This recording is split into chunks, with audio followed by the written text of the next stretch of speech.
Hi, this is a message from the Golgin presidential bunker, the Republic of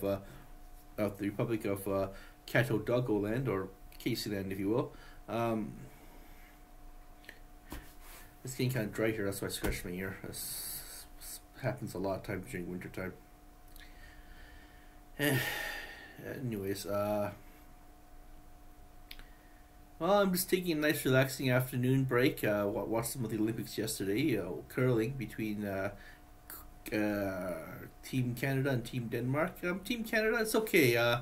Don't feel too bad. You guys are a new team. This is your first Olympics. You'll get it back. I mean, you guys were able to. You guys were able to fight on. You know, you guys were able to fight on, and you guys are Olympian. You guys are Olympians, so. No potassium here for the good old neurotransmitters, neuron health, neural terminal coaxial strings wire. Salt puts the salt into the neurons, and then it makes the electrical curve, and then potassium spits out the salt and puts in the potassium, getting it ready to suck in the salt. The salty salt. This way you can keep the nerves all rested up. Well,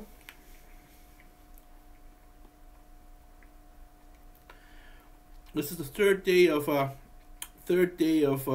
Lent, and I have broken my promise for my Lent obligations.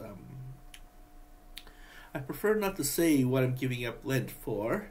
Let's just say I broke in it, and I'm feeling very, very unhappy. But I still have what? It's 40 days or 37 days of abstinence. So I'm abstaining from whatever the habit was. And besides, I'm not a catechumen yet, so I'm not obligated. I'm still in inquiry mode. So. Once you go to catechumen, then the real show begins. But I'm glad I was able to hold out for those past 5 days. Rather it be the full 5 days, and I become super strong and super healthy. The Lent was that I stopped binging on something very bad to my health. Yeah, I'll let you guys figure out what that is. It's none of my business to tell. This is between me and the Lord and the priest. But the topic of I guess the topic of my catechumen teacher Louise. She's recovering well. I don't have a car, so I can't go visit her. But she's at the Rockview Hospital recovering. She's still very, very weak, but weakened. But she'll recover. They tell us that half of her body is numb. It still works, but it's very unresponsive and numb, which is typical of where the which vein was popped. But physiotherapy can repair, and she's got a good, strong spirit. She's got many years of educating potential Catholics. And like I said, I like this new Pope Francis. He's very very liberal, like John Paul II. So the Catholic Church has to open up a bit. It has to acknowledge its past misdeeds if we were to move forward. And this is what I'm going to look forward to, is that we as humans tend to get all freaky and paranoid because that's programmed in our brain. Sometimes those freaky paranoid thoughts would override the logical thought, and we do stupid shit, like really, really painful stupid shit. So I guess because Family Day is coming up, and I get to spend some time with my friend finally after holding it off for a while. I got some good old solid work done, and I'm going to be doing some more readings of Lent, and these will have to be reviewed in my journal, my research journals. But the main purpose of this call, this particular videograph, is to talk about, is to give a recording of well, I guess it's to give a recording about Lent and how it's going on, and yeah, it's going pretty good. I look forward to donating money to the church with many causes, to move the work forward, to move the work charity wise and humanitarianism forward. The Catholic Church has a lot of work to do because the human race is very, very I mean, it's not deliberately prone to kleptomania or deliberately prone to well, actually, yes, that's the Catholic Christian default statement is that we're weak. We're a bunch of weak sinners, and we're all prone to evil. But we do have the capability of doing good, doing remedial action, to genuinely do remedial action to make this world less painful for people. And this is why I'm doing it. This is why I'm joining the church and whatnot, and to take this whole bunker revolution to the next level. As you can see, I'm getting busy with my work again. Wish I had a car though. Well, that's what I guess that's what me paying off my my credit card loan is for, to get more healthy credit rating, so I can get a car and be more mobile in the city. I'll take good care of the car. I'll be reading the manuals of how to degunk it, to make sure its parts are working. For example, my mom, she drives a really old 19. I think it's one of those old boxy 90s Corolla or Tercels or one of those Toyota cars. It seems to be lasting very long, which is amazing in this climatic environment, which is very wet and snowy during this particular season. Wet and snowy, but the car seems to be working very well. So I can assume that I can do similar things. I can learn how to similarly keep my car alive, and keep it roadworthy to go into the far south neighborhoods. It's just 2 hours away to the next native community, native First Nation, and bring carpooling down there, drumming, and just get some camping equipment for powwow gatherings, which is important for me to observe and appreciate the culture, so that I begin to increase my knowledge, expand my knowledge and awareness and appreciation for their culture, to give myself new clues, to provide more efficient human services. And besides learning, I grow as a person. I get to know more input more information. So this is my goal. So this is why I'm getting good. Why I'm getting a credit card, so I can pay off loans frequently, always, every month. Hopefully I'll be able to do something with my life. That's what I look forward to. I'm not an Olympian, of course. This is the Olympics right now. I mean, these Olympians are super gods and goddesses and whatnot, and I'm just a regular civilian doing the best I can. And I guess that's an Olympic achievement right there. Is that you kind of try to expand your skill set in life, and honoring Catholicism is a very important skill set for me. So I guess this is the Golgin blog. I was able to scrounge up some more filaments of I think I got $15. So the $15 here. That's a lot of money in Vietnamese. It's going towards paying for my wife Felicity's Chi-Chi's trip to World Youth Day. So I'm at $234. $234. Well, $35. 35. I'm also putting in loose change as well. So 35, 30, 35, 36, 37, 38, 39, 40. So I'm at $140, $240 now. Not too bad. Mantra saved 200 for her, so I don't think my dad's coming back to Canada for summer. I mean,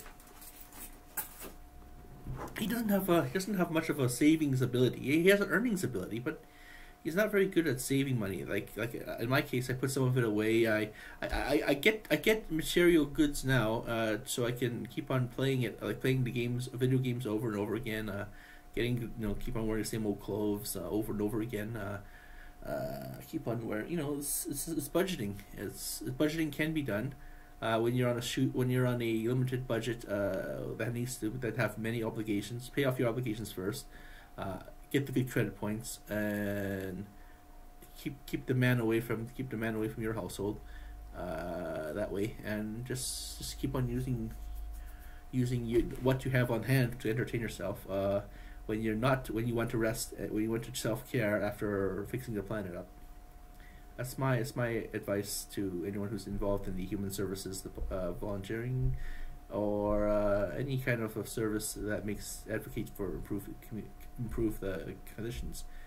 Also, if you get a car, you got some tools, you got some camping equipment, just go out and volunteer. Go out to these events. There's lots and lots of outdooring things out there that help you enjoy the great outdoors, and occasionally save up for a trip or so to see how beautiful this planet is. That's one thing I don't understand what rich people is. They have the means. They have the means to go see just how awesome this planet is, and they don't take it. They want to stay in the city. I do like the city. Calgary is a good city that's half ecological and half it's still very much outdoors kind of city. We got like farms outside. Got like urbanized people inside. So me and my classmate were done our work. So we can finally take a breather. Oh, and the more assignments you do, the more, for example,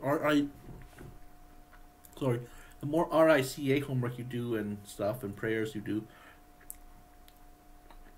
the more time you save. Once you get it done, you get all this beautiful time to relax and be healthy. And in my case, I'm gonna once I start getting into shape again, then I'll be healthy. I know I'm fat, and oh well, one step at a time, right? I mean, I'm still working on my spirituality, trying to get some self-worth that way, and this is why some people may need religion, especially me. Some people might not. If you have a high self-worth and you have a high self-esteem and you don't need religion, go ahead. Do what makes you happy. This is democracy. This is the beauty of democracy. Do what makes you happy, and don't push your beliefs.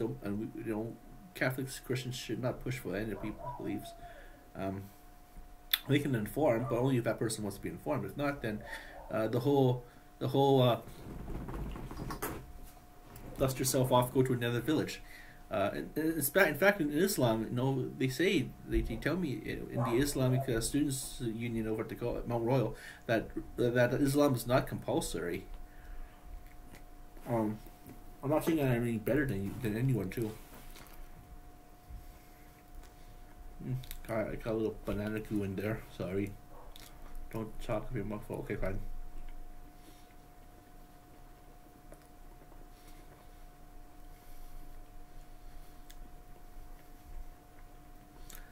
I'm just glad that I'm sort of developing a formula that works for me now, and I'm happy I had that opportunity. If I was my old self and tried to kill myself years ago, then I would not have this opportunity. And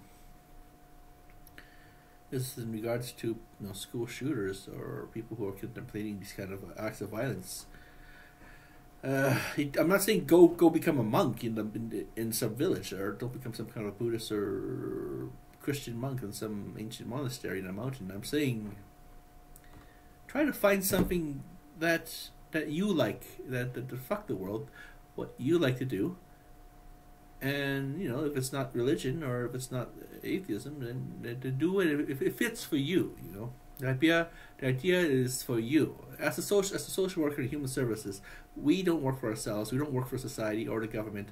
We work for you because you're the taxpayers, and we try to try to not convince, but kind of guide the client or the client to other fun opportunities they can try out in life. In my case, I am trying to practice Lent to see if religion is actually worth it, and it is. I see these families, these families of children inside the parishes, and I say, I like to be that. I like to be that grown up who helps inspire a kid to feel safe. I guess that's what the kid probably feels like when they go to church or go to mass or go to a Christmas. Or we should do actually Easter as well. Easter or Christmas dances with all these grown-ups around them, and that's what all the children in the world deserve. It's this feeling that the boogeyman, big monsters, is bad adults. I guess they're surrounded by a whole room full of mums and dads and aunties and uncles and their neighbors who are adults and who beat the holy fuck out of grown-ups who are evil, like boogeyman and stuff. That's what I feel as a kid, whenever I did these Christmas pageants and stuff. So we're coming down to about maybe 15 minutes. So Team Canada is doing well. Calgary has won a game or so, so they're still alive. So hopefully they'll win some more. Education-wise, I'm helping a student earn some great marks, B's and A's and stuff like that, so they can slowly survive and move back to his First Nations community. I'm not sure where he's from. He's from Saskatchewan, so he's a kid. He says he's a Cree native, so they could, Saskatchewan needs all the help it can get, and he's a great person. Hopefully, he's got a long life ahead of him too. Long life of service. It's truly amazing how former addicts are able to recover in any ethnicity. As my classmates, they're able to recover and they're able to apply their learnings. In my case, I used to be a smoker. I used to be a drinker when I was really young. When I was very 18 to 20 or 18 to 25-ish, or okay, I was 18 to 31-ish, and alcohol was my friend, and okay, I didn't drink often, like every weekend. Every so often I just go to the store, buy some stuff. Whenever I was bored, it seemed to self-medicate, make me feel better. But then there's the whole throwing up thing, whole throwing up, and if you I always woke up with broken ankle, like sore ankles, because they fall down, because once the legs go, because of the P300 nerve wavelength. P300 nerve wavelength, just like this. The nerves go on and off when you're inebriated, or if you're a boxer and you have a concussion or something goes wrong up there. Like, the nerves want to push through, but there's nothing to push through anymore because it's some kind of a condition, alcoholism, for example, or alcohol, and so your legs just eventually go blah, blah, blah, because there's no more acetylcholine to acetylcholine? Yeah, acetylcholine. Acetylcholine neurotransmitters to send the electric nerve. It's like you're boxing and you knock the mofo out, and his eyes start flickering and he goes and it went to 10 and he tries to get up. He starts staggering about, then falls back down. And then the referee calls the match because the referee is supposed to stop the match if it gets too rough. That's an example of P300 nerve. So I had a lot of those, had a lot of falling down. The legs just give out. You won't be able to hold the rest of your torso. So then you wake up with broken ankles. Maybe you fell forward. Often you fall forward and you get a huge bonk on the head, and that makes you hurt pretty bad too. So I had enough of that and just decided to quit. I figured out that smoking was making me really, really sick, obviously. Quit that as well. There's also environmental reasons why you can quit smoking too. You have to give up forest space for plantations, for tobacco plantations, or you give up wood. You exhaust the wood, teak especially if you're from Africa, to cure the wood, cure the tobacco. So this industry is extremely, extremely devastating to the ecosystems, and so I quit. my pocketbook, said, "Ha ha ha, you're awesome." So I love you guys all. Thank you for being with me on this journey to Catholicism land, I guess, to the Holy See, and we'll see where it goes from there. I'm going to be taking a look at more readings, informational readings, and how to prepare myself for Lent, and I guess when I'm ready to go do, when I'm ready for the real Lent season, where I'm a Catholicism, or Catholic, because I pass through. I showed you guys those images of the Catholic process, the roadmaps and stuff. So once I pass through the first gates, there's no turning back. Where is a turning back? I can say screw it, but I won't. I mean, I made it past 5 days, so let's see if we can make it past 6 days at least. I think I could do it. I mean, I got bored this morning and broke the fasting rules, so that's all I can say right now. I think maybe, yeah, everything's going good. There's a blanket ceremony coming tomorrow. I need to videograph that or take some pictures of that so I can post it to my D2L, which is a program for you to hand in assignments electronically to your teacher. What else can I do? I guess I can update my LinkedIn profile. I did a workshop on LinkedIn. Make sure it's not has nothing to do with this particular channel or my other griefing channels, or they do say some really stupid shit online in my personal world, and that could make me look unprofessional. So I don't know. Okay. This is me. This is the third day of Lent, which is the day of reading. February 16th. Read Corinthians 2:12. 2 Corinthians 12. My grace is sufficient for you, and my power is made perfect in weakness. So in this case, we're all broken, and as we improve, this is my take on it.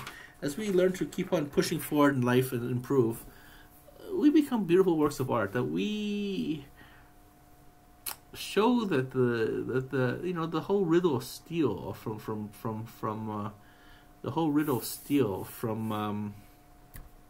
the Conan movies is that steel is that the spirit is stronger than steel. The flesh ages, as Telsa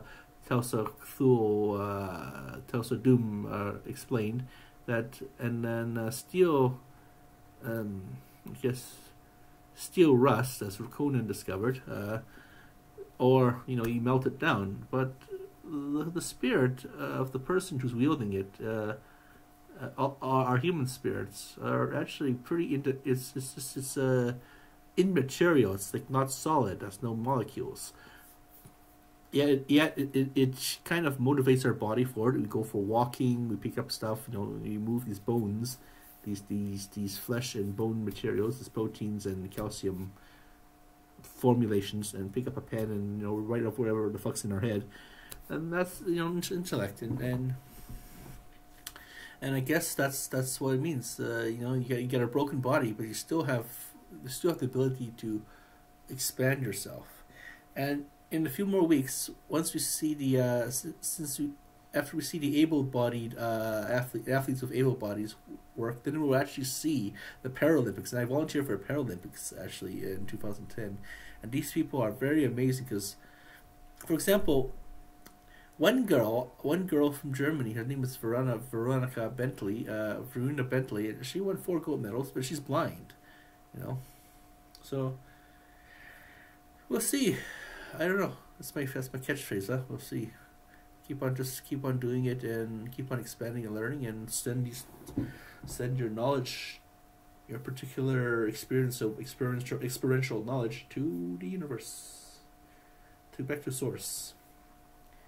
All this information that we're reading in school, our particular brains interpret it in a certain way, and then we send it to the universe.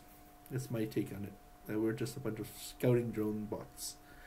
Okay, well, love you guys all. Thank you for watching our show, and good luck to any teams out there besides Canada. I cheer for Team Canada though, but good luck to you guys all. You guys are all wonderful gods and goddesses and superhumans.